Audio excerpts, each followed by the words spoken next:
আমি যখন 8 মাসের গর্ভবতী তখন আমার মা আমার শাশুড়িকে এসে বলল, বিআইন আপনি বুড়ো মানুষ, তার উপরে আবার বাতের রুগী। আমি বলছিলাম কি, মেয়েকে আমি আমার সাথে আমাদের বাড়িতে নিয়ে যাই, ওর তো এখন 8 মাস হতে চললো, একেবারে ডেলিভারি করিয়ে নাতি নাতনি সহ নিয়ে আসবেন। এ কথা শুনে আমার শাশুড়ি বলল, আমি বাতের রুগী হলেও যতটুকু পারছি বৌমার সেবা করছি, এই অবস্থায় ওকে ওর বাপের বাড়িতে পাঠালে সমাজের লোকজন কি বলবে বলুন তো। আমার মা বলল, আমার মেয়েকে আমি নিয়ে যাব, সেখানে সমাজের লোকজন কিছু বলার কি আছে। আমার শাশুড়ি মা বললেন, আচ্ছা ঠিক আছে, আমার ছেলে বাসায় আসুক, তাহলে ওকে একটু বলিয়ে নাগে, আমি শাশুড়ি হতে পারি কিন্তু ও তোর স্বামী। এমন সময় আমার স্বামীও অফিস থেকে চলে আসলো। আমার স্বামী ড্রয়িং রুমে আমার মাকে দেখে সালাম দিল।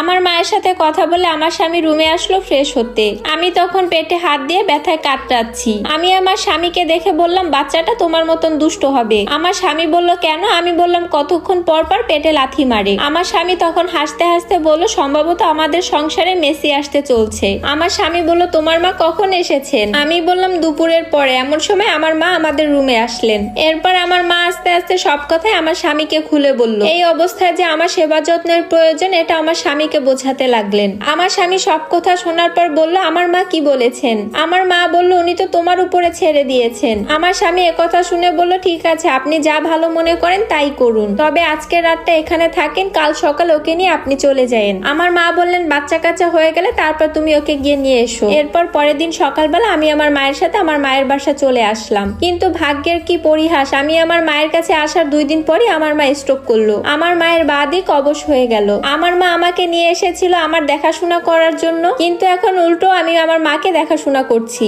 আমার মা শোয়া অবস্থায় কাঁদতে কাঁদতে আমাকে বলল, মা রে, তোকে এনেছিলাম তোর সেবা যত্ন করার জন্য, এখন তো উল্টো তোর আমাকেই সেবা করতে হচ্ছে। আমি এ কথা শুনে বললাম, মা তুমি বেশি কথা বলো না, ডাক্তার বলেছে তুমি এখন যত চুপ থাকবে ততই তোমার জন্য মঙ্গল। এমন সময় দরজার কলিং বেল বেজে উঠলো। আমি গিয়ে দরজা খুলতেই দেখতে পেলাম আমার স্বামী এসেছে। আমি বললাম, তুমি এসেছো? আমি ওকে বললাম, কাল থেকে বারবার মা তোমার কথাই বলছিল। মা কোথায়? আমি বললাম, রুমে শুয়ে আছে, মা তো নড়তে চড়তে পারে না। এরপর আমার স্বামী বলল, বাবা এখনো অফিস থেকে আসেনি? আমি বললাম, আজ 2 দিন যাবত বাবাও অফিসে যাচ্ছে না, তুমি আসবে বলে বাজারে গিয়েছে কিছু ভালো মন্দ সদাই করতে। এরপর আমাকে নিয়ে আমার স্বামী আমার মায়ের রুমে আসলো। আমার মা আমার স্বামীকে দেখে আরো বেশি কান্নায় ভেঙে পড়লেন। আমার মা বললেন, বাবা তুমি এসেছো, আল্লাহ আমাকে একটি মাত্র মেয়ে দিয়েছেন। রাইমা আমার নিজের মেয়ে হলেও তুমি আমার নিজের ছেলের মতোই। আমার যদি কিছু হয়ে যায় তাহলে তোমার শ্বশুরকে তোমাদের ওখানে তোমরা নিয়ে যেও। আমার স্বামী বলল, মা এমন অলক্ষণীয় কথা আপনি বলবেন না, আপনার কিছুই হবে না, একবার স্ট্রোক করলে তেমন কোনো সমস্যা হয় না,